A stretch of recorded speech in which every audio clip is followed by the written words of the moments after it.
World Kiteboarding League headed to stunning Akyaka in southwestern Turkey for the third Elite League event of the season, the WKL Amarok Kiteboarding World Cup. 35 of the world's top freestyle kiteboarders were at the Amarok Kiteboarding World Cup, 22 men and 11 women from over a dozen countries. The field was a mix of seasoned former world champion veterans and young up-and-coming talent as the biggest and most prestigious kiteboarding event ever held in Akyaka got underway.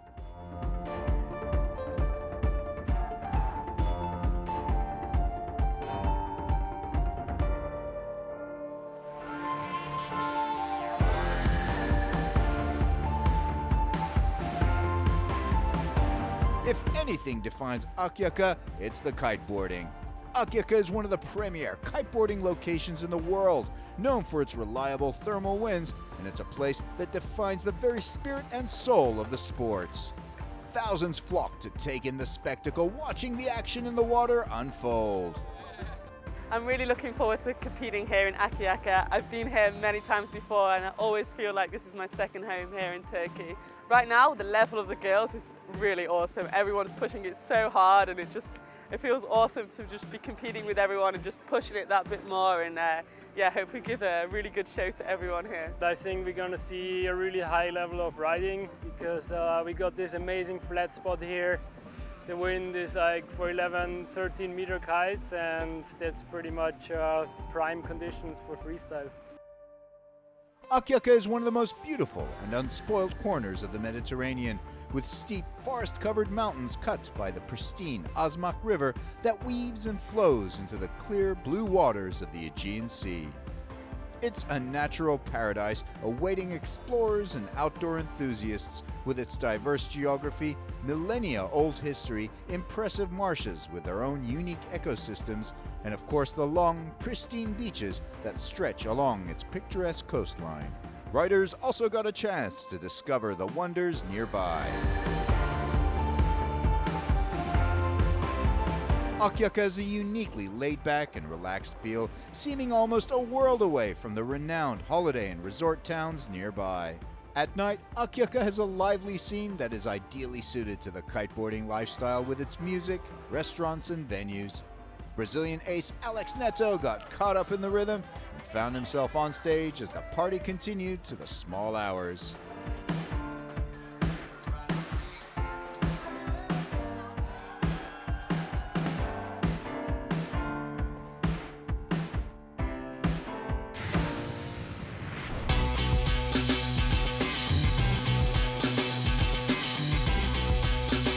It's the third event of the year, and the warm-up sessions are over.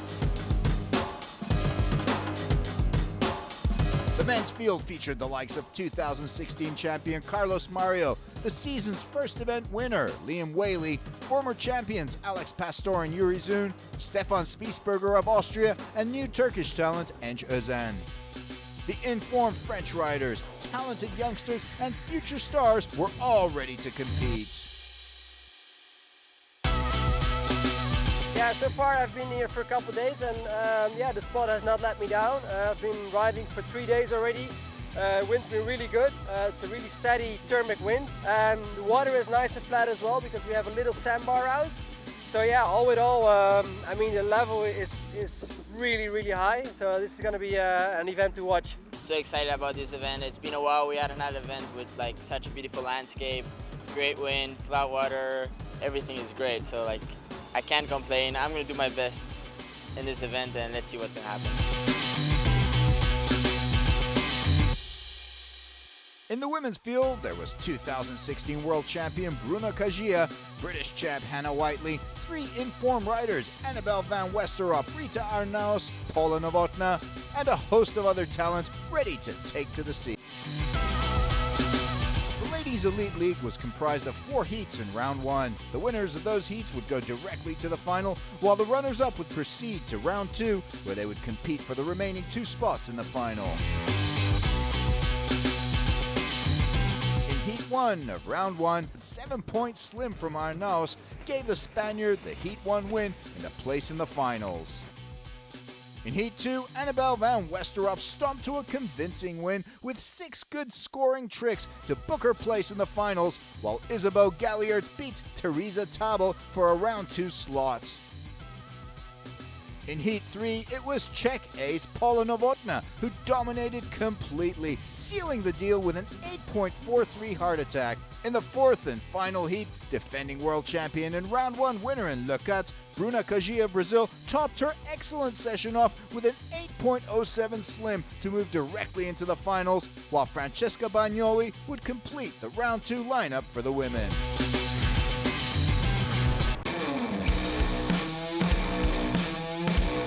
In the men's Elite League ladder, the top 2 of the 4 round 1 heats would go directly into the round 3 semifinals, while the 3rd and 4th placed riders would move on to round 2, where they would get another shot for a semifinal slot.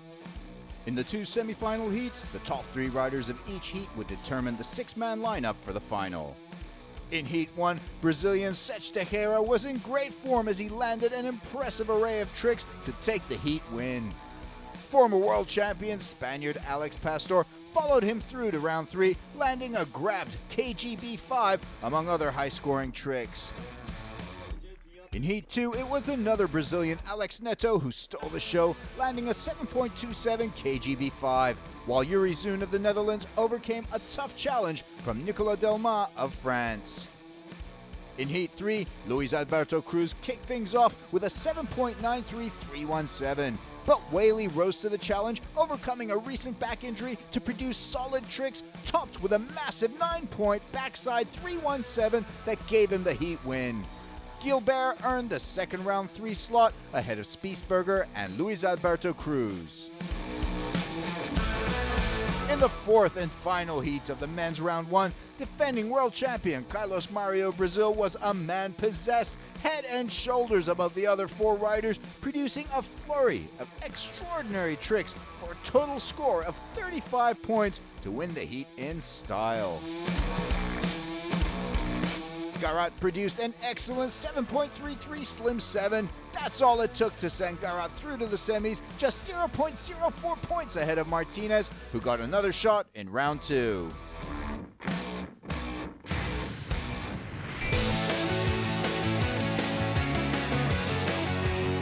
UK champion and last year's WKL podium placer Hannah Whiteley explains one of the most strategic aspects of kiteboarding, kite selection. So as you can see, there's lots of kites lined up behind me, and that's because depending on the wind, we need a different size kite. So the stronger the wind, the smaller size kite. So during the competition, we need to be ready for whatever conditions and whatever wind strength. So we always like to rig a minimum of 2 kites and normally 3 kites per person for the competitions.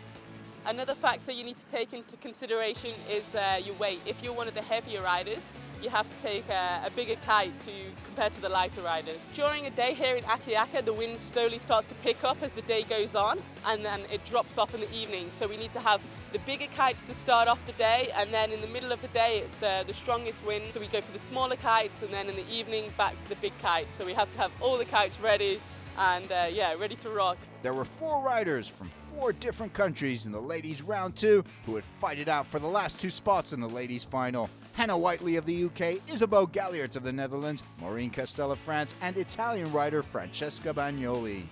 All 4 riders managed to lay down a decent first trick. While Whiteley and Galliard crashed their second tricks, Bagnoli and Castell took the lead with another couple of solid tricks, a 5.53313 for Bagnoli and an S-bend to blind for Castell.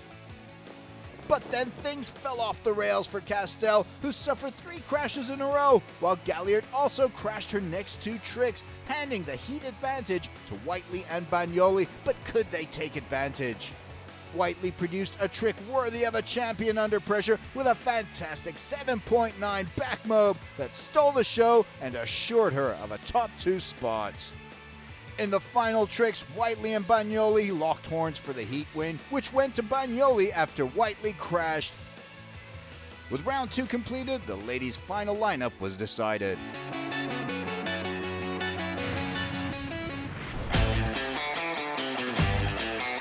In the men's begins round 2. The third and fourth place riders from round 1 would compete in 2 heats for a top 2 result that would take them to the semifinals. In Heat 5, French rider Julien Cricken had a rough start. 2 back-to-back crashes that severely dented his chances to make it into the semis. But it was a very tight contest between David Tony-Juan, Stefan Spiesberger, and Jerome Cleetons, all 3 riders posting 6-pointers for their first 2 tricks. On the third tricks, Tony-Juan's 5.17 Slim 5 was no match for the 7-pointers from Cleetons and Spiesberger, who nudged ahead in the heat. Another 7-pointer for Spiesberger, this time off a Hinterberger Mode 5, put the Austrian in prime position for a semi-final berth. There was a huge fight for a semi-final spot between Tony-Juan and Cleetons, which came down to the last trick. Tony-Juan needed a good score, but he crashed out, and second place went to Jerome Cleetons by less than 1 point. In Heat 6, there were 2 Dominican riders, Luis Alberto Cruz and Posito Martinez, pitted against Simon Lamousse of Mauritius and Nicolas Delmas of France. Lamousse started off with a crash, but it was 6-pointers all around for Cruz, Martinez, and Delmas. Cruz remained a tower of consistency, scoring decent points in all his tricks despite the low wind conditions, while Delmas and Martinez kept up right through to the final tricks with barely a point separating all 3 riders. But it was a spectacular 8.07 backside 317 that sealed the heat win for Posito Martinez. Delmas needed a big score on his last trick, but he only managed a 3.5 backside 315, and all eyes were on Cruz. Cruz produced another solid trick, a 6.03 kgb, which put him through to the semis alongside his fellow countryman, Posito Martinez. That brings round 2 to a close, and the lineups for the 2 men's semifinal heats is complete.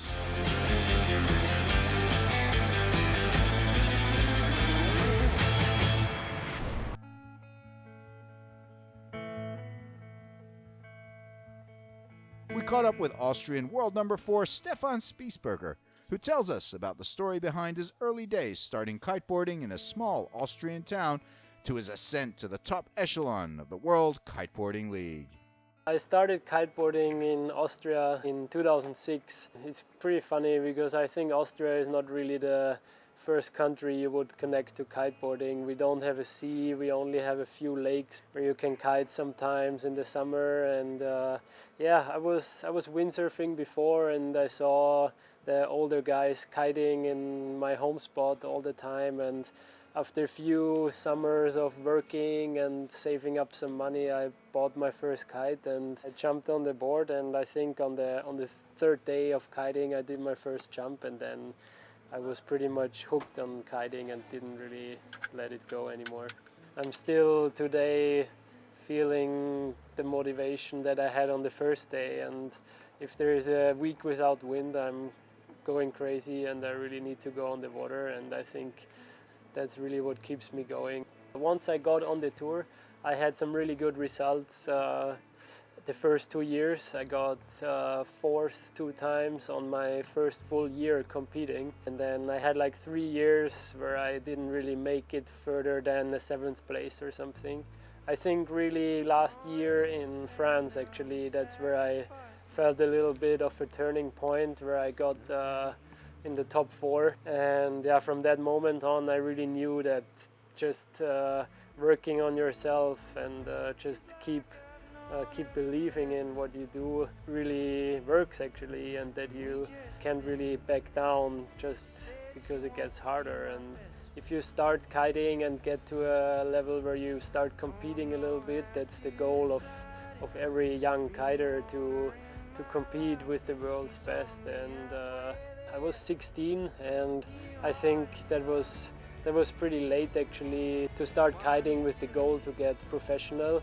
I went from watching videos of Yuri and Aaron and Alex, all these guys, to just competing with them and basically staying with them in the room. So it's crazy if you come from a small town like I do in Austria, and then suddenly you compete with the top 24 in the world in kiting. That's something for me that I really appreciate and that I really want to make use of as long as I can, and just take up all the moments and just enjoy time with my idols pretty much. Come home.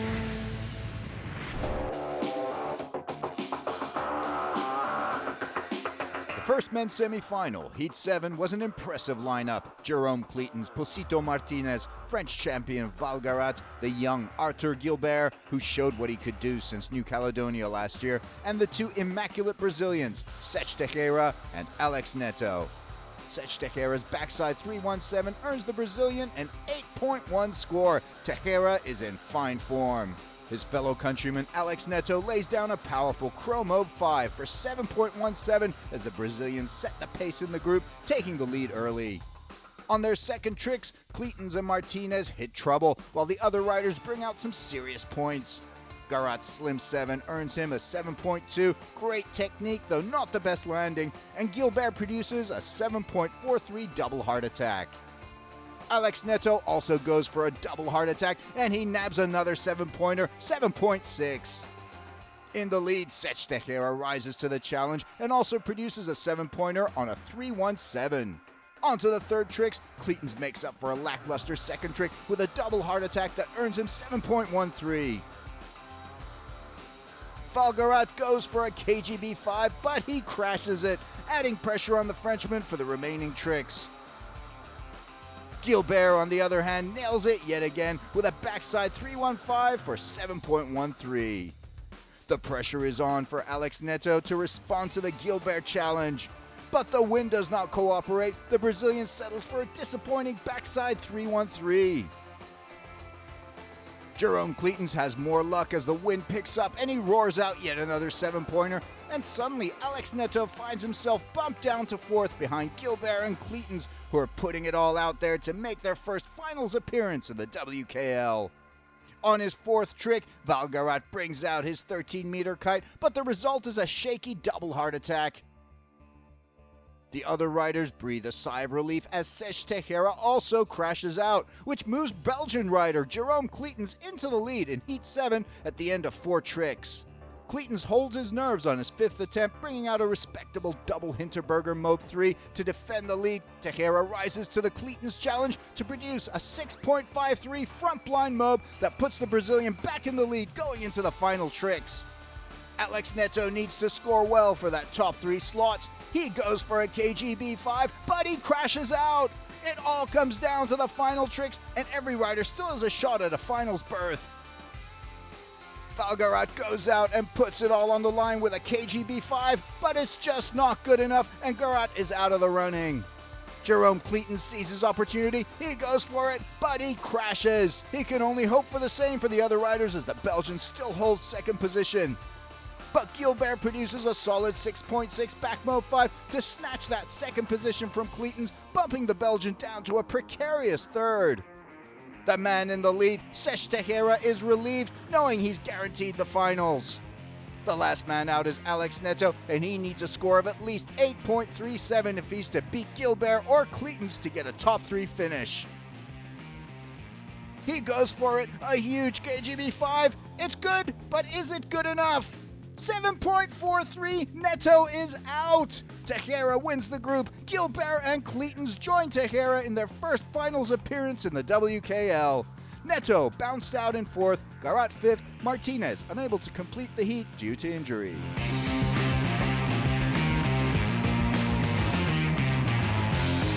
In the second semi-finals, the group of death, it was a star-studded field of 6 champions, and everyone anticipated a truly memorable heat despite the disappointing wind conditions. Carlos Mario continued his fine form from round 1 with a solid 7-pointer on a front blind Mobe to kick things off. A 6.93 back Mobe 5 from Yurizun and a 6.8 front blind Mobe from Liam Whaley were also good opening tricks, but Austrian ace Stefan Spiesberger had trouble with his 3.15 for a mere 4.57, while Alex Pastor also had a rough start with a 5.6 back Mobe. On to the second tricks, and Yurizun upped the ante with a 7.77317, with Liam Whaley also coming out with a 7.67 double heart attack. Carlos Mario said game on. He went for a backside 317 and produced an intimidating 8.43 score to let the others know who was in charge. Luis Alberto Cruz went out for a solid 7-pointer on a backside 315, and Spiesberger found his rhythm with a 6.9 on the same trick. Zune responded with a massive 8.37 backside 317, taking the fight to Mario. Alex Pastor was not one to be shoved aside, however, and the former world champion produced a scorcher 8.2 on a backside 317, showing he was also in the running out there. The winds were fading, however, and although Cruz went out for a fourth trick, the heat would be called off. With the fading winds and the lack of time, the men's elite league could not be finished. There'd be joint scoring for the final 12 riders.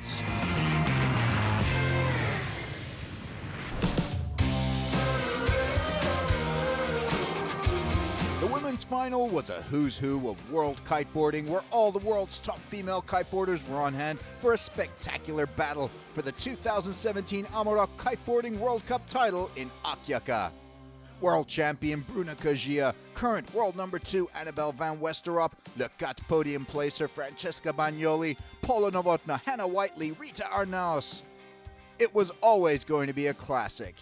But things got off to a very shaky start, with British champion Hannah Whiteley crashing her first 2 tricks. On their first tricks, all the riders went for a backside 313. All eyes were on Bruna Kajia, who came out and broke the 7-point barrier to take the early lead. On their second attempts, it was a mixed bag of tricks. Annabelle van Westerop produced another solid result, a 6.4 back to blind. But then Bruna Kajia rained on everyone's party with a thumping heart attack for a dominating 8.5 score, letting the field know who's boss. Hannah Whiteley knew the pressure was on for her third trick. Anything less than excellent would pretty much end her chances. With 2 crashes and the best 4 tricks of 6 counting in the scoring, she had no room for error. Whiteley rose to the occasion to produce an incredible 8.03 back mobe. She hangs in there. Bagnoli lays down another decent score on her third trick, a 6.13 slim chance, while Paula Novotna also comes out and lays down a fantastic heart attack for 8.23, placing her right up there behind Kajia after Van Westerop crashes her third trick and Rita Arnaus only scores a 6 on a slim chance. But Bruna Kajia goes out one more time, and it's just as good as her second trick. She scores an 8.13 on her slim, solidifying her lead as she celebrates on the beach. Now every trick is do or die for Hannah Whiteley. Can she repeat her third trick score? Oh no, she crashes it, and her chance for a podium is gone. But Francesca Bagnoli is in it to win it, a tower of consistency so far, earning a 7-pointer on a Hinterberger mobe for her fourth trick, making her a contender for at least a podium finish here.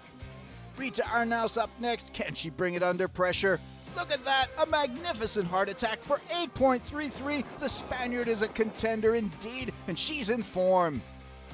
Annabelle van Westerop knows she needs to make amends for her crash. She goes out and produces a good slim chance for 6.37, but she's going to need to bring out the big points if she's to compete for a podium spot. The Bruna Kajia storm lets up a little on the fourth trick, the Brazilian having trouble and only producing a 3.67 on a back to blind. That intensifies the competition. Kajia is human after all. Rita Arnaus is up to the occasion, and she continues her fine form with a very good 6.37 back to blind.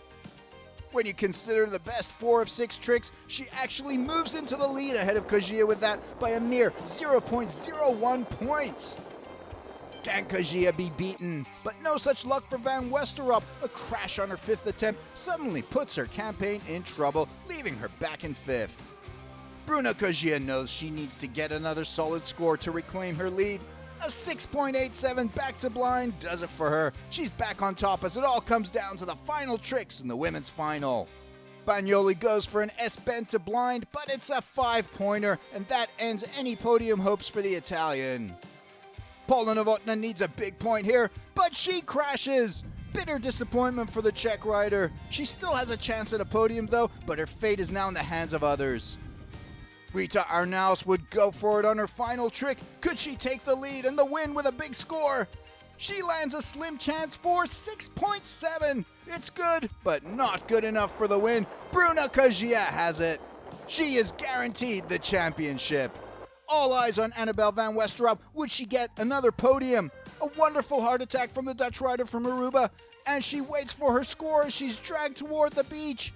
8.37. That shoots her up from 6th to 3rd. What a last gasp effort, and Van Westerop is on the podium. I feel really cool, like it's my first time in the podium and I'm super happy, like the conditions were just perfect, just right for me. And yeah, I'm stoked to be here. I'm also really happy. It was not my best heat for sure, but like I said before, if I would have had anyone on the second place above me, I'm so happy for I this learned girl. from the best. I learned from the best. I'm lost for words right now. There's like a lot of emotions.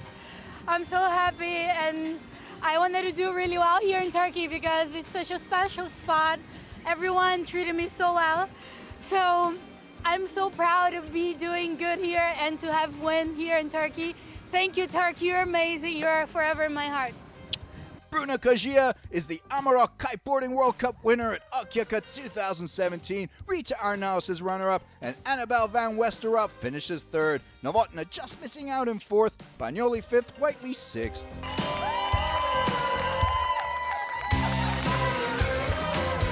What an event it's been at this inaugural Amarok Kiteboarding World Cup in Akyaka, Turkey. See you in Egypt for the next round.